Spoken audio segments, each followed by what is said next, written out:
On the southern edge of Stockholm, where forest meets meadow, lies a place unlike any other.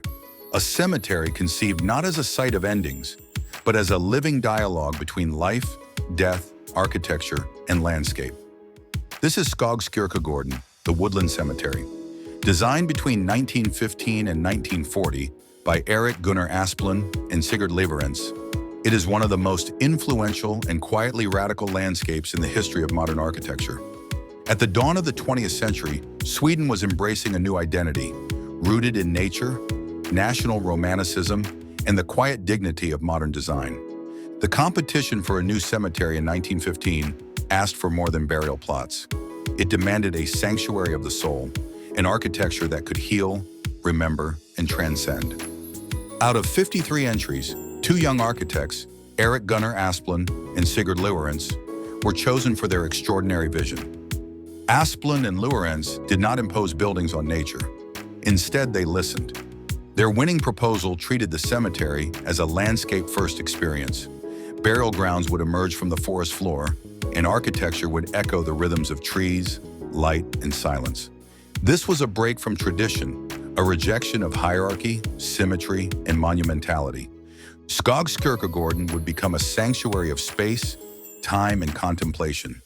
The design of Skogskyrkogården unfolds as a journey, a spiritual procession through spaces shaped as much by absence as by form. The sacred path. Visitors enter through a tree-lined procession drawn by a massive granite cross set into the open earth. It is a symbol, a marker, but also a threshold where memory begins. Merging architecture with earth. Lewerentz, more austere and poetic, focused on topography and site planning. His interventions are minimal yet powerful. Gravel paths, silent groves, low walls. Humanism in form. Asplund, more theatrical, brought warmth and light to the chapels. His buildings are sculptural, yet restrained, modern but never cold. Spatial narrative. The cemetery is not just a place of mourning. It is an experience of rhythm, pause, and release, leading one through darkness into peace. Over the years, Asplund and Lewerentz designed 5 chapels across the site, each distinct yet spiritually united. Chapel of Resurrection, 1925, Asplund.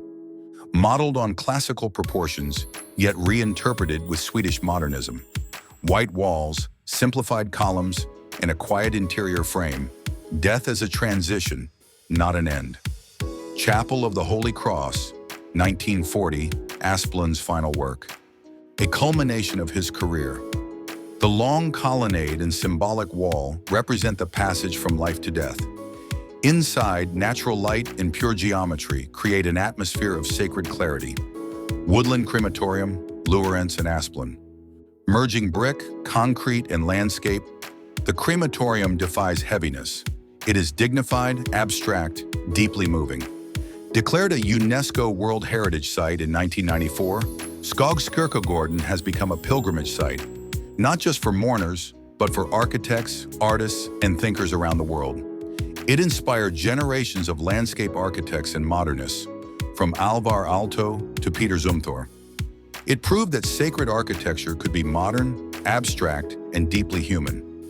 It endures not as a monument, but as a living, breathing landscape of solace. At Skogskyrkogården, architecture whispers. It reminds us that the most powerful spaces are not always the most grand, but the most honest. That death is not something to fear, but something to walk through hand in hand with silence, shadow, and sky.